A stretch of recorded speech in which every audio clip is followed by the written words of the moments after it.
कहानी की शुरुआत होती है आज से कई साल फ्यूचर में और अब अमेरिका के ऊपर एक मीडिया कंपनी राज कर रही है जिसका नाम है नेटवर्क। ज्यादातर लोग गरीब हैं जो कि छोटी मोटी बीमारियों का इलाज तक नहीं करवा सकते, इसलिए नेटवर्क उनका ध्यान भटकाने के लिए कई तरह के गेम शोज करवाता है। सबसे फेमस शो का नाम है द रनिंग मैन। इस शो में प्लेयर्स को 30 दिन तक जिंदा रहना होता है, जबकि बहुत से शिकारी उनकी जान के पीछे पड़े हैं। अगर कोई जीत गया तो उसे $1 बिलियन मिलेंगे, लेकिन आज तक कोई भी इस गेम के आखिर तक नहीं पहुंचा। इसके बाद हम बेन नाम के एक आदमी को देखते हैं जिसकी अभी अभी नौकरी गई है। वो वर्कर्स की एक यूनियन बनाने के सपोर्ट में था, इसीलिए उसका नाम ब्लैकलिस्ट में डाल दिया गया और अब कोई भी उसे काम नहीं देता। उसकी बेटी कैथी बीमार है और बेन को उसकी दवाई के लिए पैसे चाहिए। घर पर उसकी पत्नी शीला थोड़ा लेट आई और बताया कि वो बार में एक और शिफ्ट करेगी ताकि उन्हें ज्यादा पैसे मिले। बेन को ये बात कुछ ठीक नहीं लगी क्योंकि वहाँ पर अजीबोगरीब लोग होते हैं। बेन ने कहा कि तुम परेशान मत हो, मैं खुद गेम शो में जाकर पैसे जीत कर लाऊंगा। शीला को ये पसंद नहीं आया क्योंकि प्लेयर्स अक्सर बहुत ज्यादा घायल हो जाते हैं। बेन ने कसम खाई कि मैं ठीक रहूंगा, सबसे कम खतरे वाला शो चुनूंगा मैं। अब बेन अपने गरीबों वाले इलाके से निकलकर अमीर लोगों के एरिया की फेंस तक आ गया। उसने गार्ड्स को बताया कि मैं नेटवर्क के एक शो के लिए आया हूँ, तो उन्होंने उसे अंदर जाने दिया। स्टेशन पर गरीब लोगों की लंबी लाइन थी जो सिलेक्ट होने आए थे। अचानक एक बूढ़ा आदमी बहुत बीमार महसूस करने लगा, लेकिन फिर भी पैसों के चक्कर में बेचारा बोलता रहा कि मैं खेल सकता हूँ। आखिर में जब वो गिर ही गया तो बेन ने उसे पकड़ा और मदद के लिए चिल्लाया। गार्ड्स ने बेन को डांटा, कहा कि लाइन से बाहर क्यों गए और उसे पीट कर वापस भेज दिया। फ्रंट डेस्क पर बेन को पता चला कि उसकी फाइल पर वार्निंग लगी हुई है बात ना मानने की वजह से। अब गुस्से में उसने स्क्रीन पर मुक्का मार दिया। फिर वहां से उसे एक ब्रेसलेट देकर एलिवेटर 6 की तरफ भेज दिया गया। वहां उसकी मुलाकात टिम और जेनी से हुई जो उससे दोस्ती करना चाहते थे। सबको यूनिफॉर्म दी गई और फिजिकल टेस्ट हुए, जैसे सीवर में चढ़ना, भागना। बेन ने इस टेस्ट में टिम की काफी मदद की। ब्रेक के दौरान एक गार्ड बेन को सजा देने आया, लेकिन बेन ने बिना डरे उसका हमला रोक दिया। बाद में कई तरह के और भी टेस्ट हुए। बेन के हर एक जवाब में काफी एटीट्यूड दिख रहा था। साइकोलॉजिस्ट ने कहा कि बेन सबसे ज्यादा गुस्से वाला प्लेयर है। जो लोग फाइनल राउंड तक गए उनको रंग बिरंगे जंप सूट मिले। बेन, टिम और जेनी को एक रेड जंप सूट मिला जिसके पीछे टारगेट बना हुआ है, मतलब कि उन्हें रनिंग मैन शो के लिए चुना गया है। इसके बाद बेन प्रोड्यूसर डैन से मिला और कहा कि वो कोई और गेम करना चाहता है। डैन ने उसे $1000 का बोनस दिया ताकि वो अपना मन बदले और कहा कि बाकी शोज में ज्यादा पैसा नहीं मिलता, रनिंग मैन में हर दिन जिंदा रहने पर पैसे मिलते हैं। वैसे भी तुम्हारा नाम ब्लैक लिस्ट में है तो तुम्हें नौकरी तो मिलेगी नहीं। अपने परिवार के बारे में सोचकर बेन ने कॉन्ट्रैक्ट साइन कर दिया। फिर बेन की मुलाकात फैमिली अलायंस के एजेंट से हुई। कॉन्ट्रैक्ट के हिसाब से नेटवर्क बेन के परिवार को सिक्योरिटी देगा। उन्हें सेफ हाउस में ले जाया गया और नकली नाम दिए गए। बेन गेम शुरू करने से पहले अपने परिवार से मिलना चाहता था, लेकिन उसे सिर्फ एक कॉल की ही परमिशन मिली। बेन ने शीला को कॉल की और कहा कि मैं रनिंग मैन शो कर रहा हूँ, चिंता मत करो, जीत कर आऊंगा। रात को बेन को जबरदस्ती एक लग्जरी रूम में रखा गया। एजेंट उसके लिए शीला का दिया हुआ एक एनवेलोप लेकर आया जिसके अंदर एक फैमिली फोटो और उसकी बेटी कैथी का एक छोटा सा मोजा था, उसकी अच्छी किस्मत के लिए। अगली सुबह बेन को एक रनिंग बैंड दिया गया। इस ब्रेसलेट में उसका बचा हुआ टाइम और कमाया हुआ पैसा दिख रहा था। शो शुरू हुआ और होस्ट बॉबी ने बेन को स्टेज पर बुलाया। बॉबी ने भीड़ के सामने झूठ कह दिया कि बेन पहले डिफेंस सिक्योरिटी में काम करता था और देश के सीक्रेट्स बेचता हुआ पकड़ा गया। स्क्रीन पर AI से बनाई हुई एक वीडियो भी चलाई गई। बेन ने इस सब के लिए मना किया, लेकिन बॉबी ने उसकी एक न सुनी। बाकी दुनिया को लगता था कि रनिंग मैन क्रिमिनल्स को सजा देने का एक तरीका है। वो ये नहीं जानते थे कि प्लेयर्स बेचारे मजबूर लोग हैं, अपने परिवार के लिए अपनी जान खतरे में डाल रहे हैं। आम लोगों को भी पैसा मिलता है अगर वो प्लेयर्स की लोकेशन बताएं। जब बॉबी ने बेन से उसके आखिरी शब्द पूछे तो बेन ने बॉबी और ऑडियंस दोनों की बेइज्जती की और कहा कि मैं जिंदा रहूंगा और इस बिल्डिंग को जला दूंगा। सभी प्लेयर्स को इंट्रोड्यूस करने के बाद बॉबी ने रूल्स बताए। सबको $1000 का एडवांस मिला और 12 घंटे का हेड स्टार्ट दिया गया, यानी 12 घंटे तक वो जहां जाकर छुपना चाहें छुप सकते हैं। कोई उनका शिकार करने नहीं आएगा। 5 शिकारियों को अगले दिन भेजा जाएगा। सभी प्लेयर्स को रोज कम से कम 10 मिनट का वीडियो रिकॉर्ड करना है। और फिर उस टेप को आधी रात से पहले डब्बे में डालना होगा। अगर टेप नहीं डाली तो पैसे बंद हो जाएंगे, लेकिन उनका शिकार चालू रहेगा। फिर तीनों प्लेयर्स को अलग अलग एलिवेटर से एक अंधेरे कमरे में भेजा गया। वहाँ बेन को कैमरा, थोड़े पैसे और नॉर्मल कपड़े मिले। बेन ने कपड़े बदले और बिल्डिंग से बाहर निकल गया। उसने जल्दी से एक टैक्सी ली। ड्राइवर ने उसे पहचान लिया और सेल्फी मांगी। बेन ने जब मना किया तो ड्राइवर गुस्सा हो गया। उसने कहा कि लोगों से अच्छा बर्ताव करो वरना तुम्हारी लोकेशन रिपोर्ट कर देंगे। वैसे भी पैसे मिलते हैं उस चीज के। जल्द ही बेन गाड़ी से उतर गया और भागना शुरू किया। आखिर में बेन एक खाली बिल्डिंग में पहुंचा जहां उसका पुराना दोस्त मॉली रहता था, जो ब्लैक मार्केट के लिए चीजें बनाता है। बेन ने उससे 2 फेक आईडी और एक गन मांगी। मॉली इस बात पर बहुत गुस्सा हुआ क्योंकि बेन अभी गेम का हिस्सा है, लोग उसे ढूंढ रहे हैं। क्यों आए हो मेरे पास? मेरे बिजनेस को खतरे में डालना है क्या? थोड़ी बहसबाजी के बाद और कैथी के बारे में सुनकर मॉली ने मदद कर दी। बेन ने अपना हुलिया बदला और उसी तरह की फेक आईडी ले ली। मॉली ने उसका सामान भी सूटकेस में रखा ताकि वो एक बिजनेसमैन लगे। मॉली ने अपने दोस्त को समझाया कि गरीब इलाकों से दूर रहना, क्योंकि गरीब लोग पैसों के चक्कर में तेरी रिपोर्ट कर देंगे। ऐसी जगह पर जाइयो जहाँ पे ज्यादा लोग हों। मॉली ने यह भी कहा कि अगर इतनी दिक्कत थी तो बता देता, मैं तुझे अपना असिस्टेंट रख लेता, लेकिन अब अगर तुझे जिंदा रहना है तो गेम जीतनी होगी। सुबह बेन ट्रेन स्टेशन गया। हर जगह तीनों प्लेयर्स के पोस्टर्स लगे हुए थे। बेन ने न्यूयॉर्क का टिकट खरीदा और ट्रेन में चढ़ गया। जैसे ही ब्रेसलेट ने अनाउंस किया कि शिकार शुरू हो चुका है तो ट्रेन चल पड़ी। एक बच्चा बेन से बात करने आया। बेन ने उसे धमकाकर भगा दिया, पर बच्चा सिर्फ इतना बताने आया था कि तुम्हारी मूंछ निकल रही है। न्यूयॉर्क में बेन ने एक अच्छा होटल रूम लिया। रिसेप्शनिस्ट ने नोटिस किया कि आईडी फोटो में तो मूंछ है, लेकिन बेन के चेहरे पर नहीं। कमरे में बेन अपने असली रूप में आ गया। दीवार कवर की और अपना सोते हुए वीडियो रिकॉर्ड किया। शाम को उसने अपनी टेप बॉक्स में डाली। आधी रात को ब्रेसलेट ने बताया कि उसका पहले दिन का बोनस मिल गया है। उधर शिकारियों ने मॉली को पकड़कर टॉर्चर किया जब तक उसने फेक आईडी वाला नाम नहीं बताया। अगले दिन शिकारी बेन के कमरे में घुस गए और उसे गोली मार दी, लेकिन उसी वक्त बेन की आंख खुली और उसे समझ आया कि ये बस एक बुरा सपना था। टीवी पर दिखाया गया कि कैमरा टिम को फॉलो कर रहा है। टिम एक दुकान में क्लर्क के साथ फ्लर्ट कर रहा था। जैसे ही वो बाहर निकला, हंटर्स ने उसे आसानी से ढूंढ लिया और सीधा उसके सर पर गोली मारी। इसके बाद बेन ने 3 दिन के लिए और रूम रेंट किया। उसने अपना सारा सामान एक नॉर्मल बैग में डाला और खिड़की से नीचे कचरे के कंटेनर में फेंक दिया। फिर वो बिल्कुल नॉर्मल तरीके से होटल से बाहर निकला, अपना बैग उठाया और बॉस्टन जाने के लिए बस पकड़ ली। बॉस्टन में उसने एक गरीब आदमी से कुछ पुराने कपड़े और हॉस्टल के कमरे की चाबी खरीद ली। बेन चुपके से हॉस्टल के अंदर घुस गया और लिफ्ट में चढ़ गया। उसने ये नहीं देखा कि लिफ्ट के ऊपर आउट ऑफ सर्विस का साइन लगा हुआ था। लिफ्ट बीच में ही अटक गई दूसरे फ्लोर से पहले। बेन को अब जैसे तैसे बाहर निकलकर तीसरे फ्लोर तक पहुंचना पड़ा, जहां उसका कमरा है। कमरे की अलमारी के डब्बे में उसे एक च्युइंगम, सिगरेट और एक ग्रेनेड मिला। उसने अपना वीडियो रिकॉर्ड किया और ब्रेसलेट ने उसे याद दिलाया कि टेप बॉक्स में डालनी है, लेकिन बॉक्स के पास बहुत लोग खड़े थे।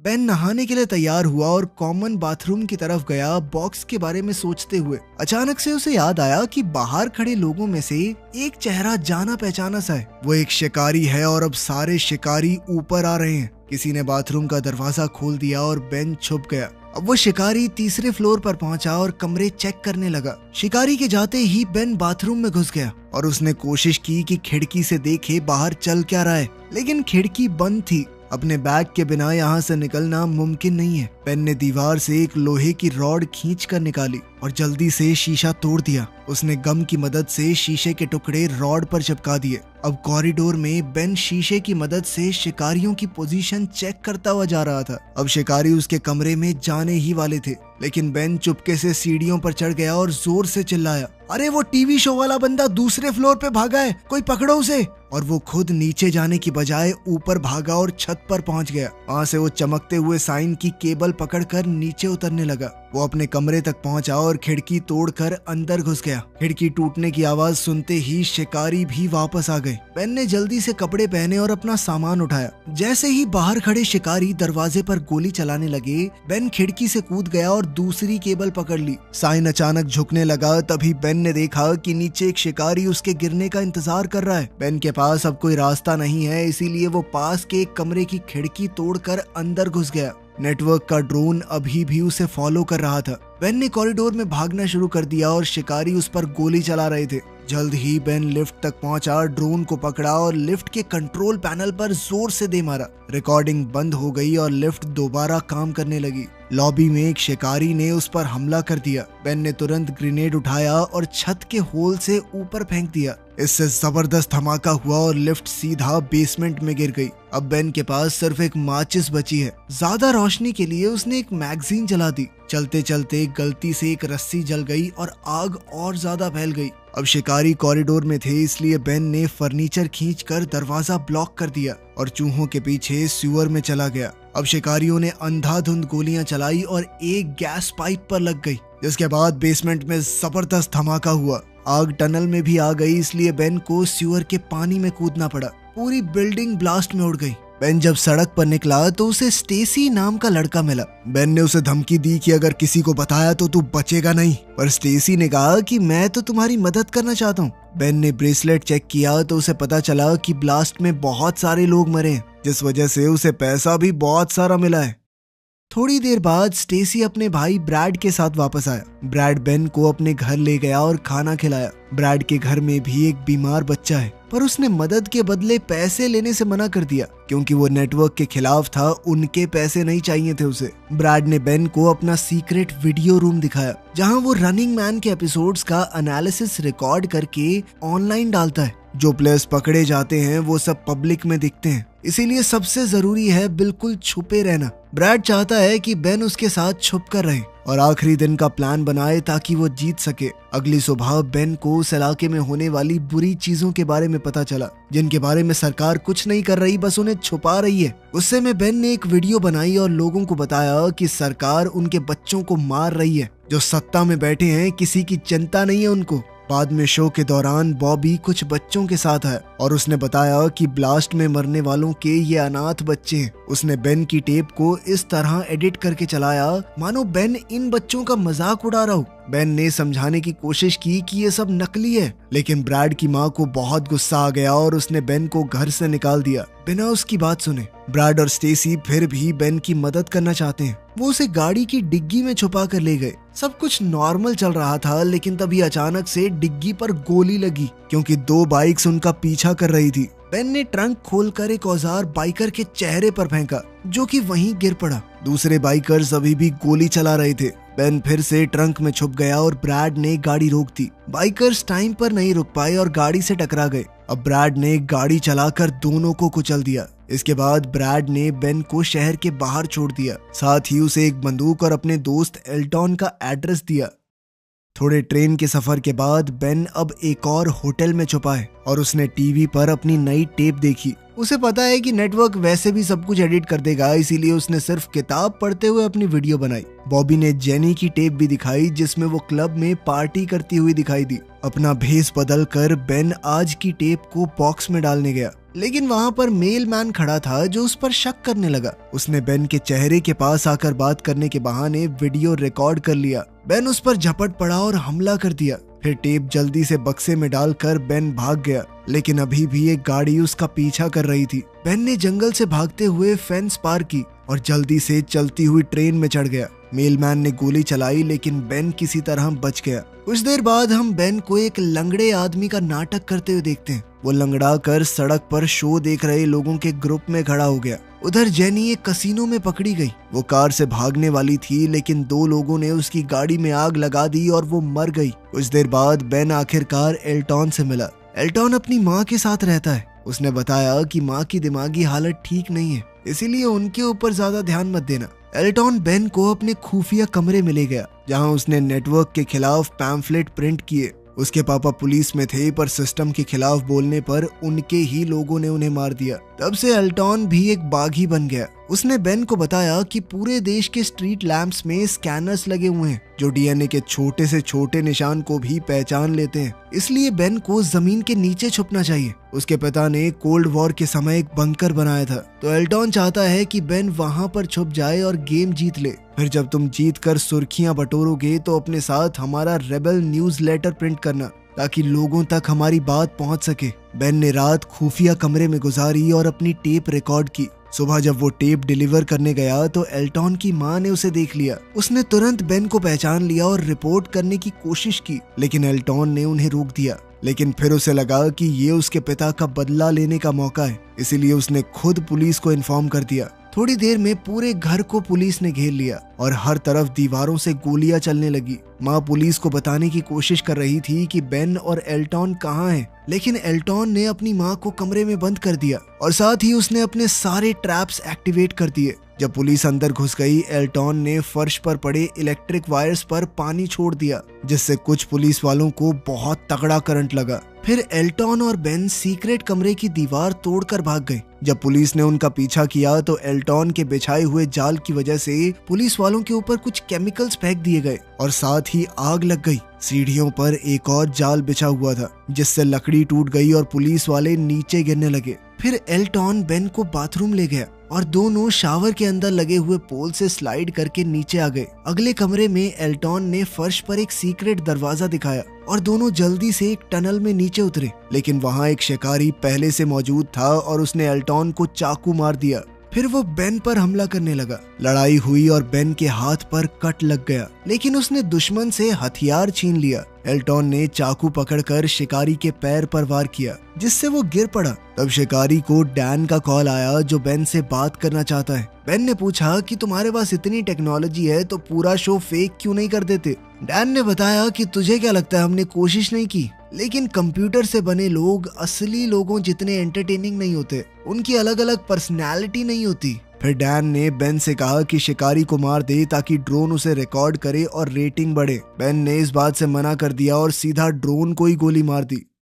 इसके बाद एल्टॉन और बेन एक गाड़ी के साथ दरवाजा तोड़कर बाहर निकले। वो जंगल की तरफ पहुंच गए, लेकिन एक हेलीकॉप्टर उनका पीछा कर रहा था। एल्टॉन ने बेन से कहा कि मुझे छोड़कर भाग जाओ और जल्दी से शेल्टर तक पहुंचो, लेकिन तभी अचानक हेलीकॉप्टर से स्नाइपर ने एल्टॉन के सर पर गोली दाग दी। दो शिकारियों ने बेन को घेर लिया, लेकिन उन्हें गोली चलाने की परमिशन नहीं थी, क्योंकि ऑर्डर ये है कि उसे जिंदा पकड़कर कैमरा के सामने मारना है। गाड़ी में बम लगे हुए थे तो बेन ब्रिज पर गाड़ी चलाकर कूद गया। गाड़ी एक शिकारी से टकराकर ब्लास्ट हो गई। बेन नदी में गिर गया और ब्रेसलेट में एक और शिकारी को मारने का बड़ा बोनस मिला। गांव और खेतों के बीच से होते हुए बेन बंकर की जगह पहुंचा, लेकिन पता चला कि सरकार ने वहां पर नया शहर बनाने के चक्कर में बंकर तोड़ दिया था। बेन ने खाली घर में रात गुजारी और उसे अपने परिवार का सपना आया, जिसने उसे अपनी गेम को कंटिन्यू करने की ताकत दी। जब पुलिस उस घर तक पहुंची तो उन्हें बेन की नई टेप मिली और साथ ही एक मैसेज भी